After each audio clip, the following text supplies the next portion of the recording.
Now, when the Brown decision occurred, even though you're 10 years old, did you recall thinking, well, in X number of years or in some period of time, these things will change? I know your mother, your parents told you this would not always be the status quo. Do you remember predicting to yourself or others that over some period of time, things will get better? I don't think I had a specific timeline in my mind, but I do know that I thought about a different moment, a different time. I was able to imagine what it might be like not having to be confined to segregated schools. Now, looking back from today's perspective, how has this turned out?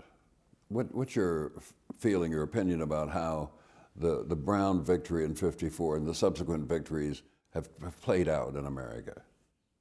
That's a very complicated question. Yes. Because indeed, the Brown v. Board of Education victory was one of the most important legal victories in our recent history. And the desegregation of the schools, however it has played out, has been important. But there's a piece missing, and I think we tend to assume that civil rights or legal rights will accomplish all that needs to be accomplished in the quest for freedom. We don't always think about the political, the economic, the larger, social dimension there. And now, of course, we inhabit a society where schools are more segregated than ever before, particularly outside of the South.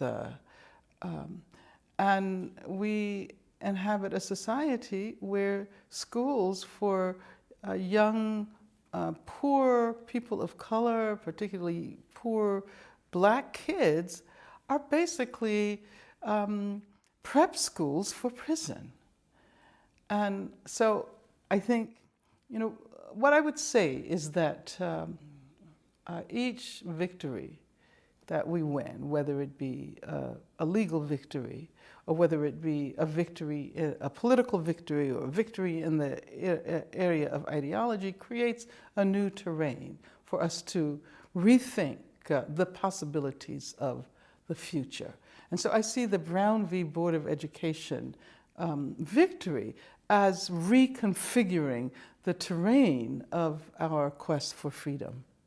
In effect, the Army of Justice regroups and chooses another fight. Would you characterize it that way?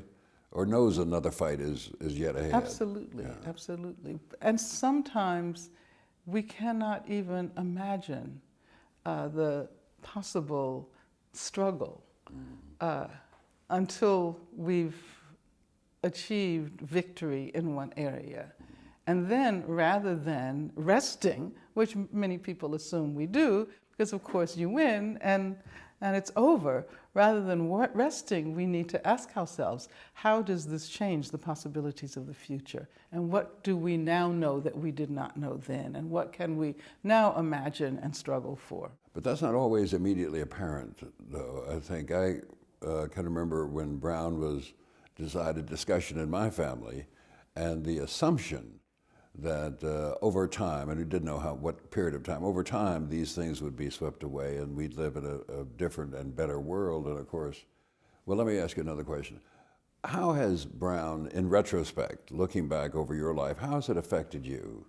What's different for you because of Brown in '54? Well, I would say that there are differences that are both positive and negative. And not that I want to emphasize the negative, but I will begin by saying that, that in the process of desegregating the schools in Birmingham, Alabama, great damage was done to the existing structures of education. That is to say, there was a tendency, and I know this from my mother, who complained a great deal about the reconfiguration of the schools, that the best Black teachers were sent to the white schools, and the worst white teachers were sent to the black schools. And so, the predominantly black schools, of course. And so in the final analysis, it was very difficult to recoup in that respect. Now, as an individual, I think I benefited greatly from this decision, although I'm not sure it was meant to benefit individuals per se, Right. but rather to lift up communities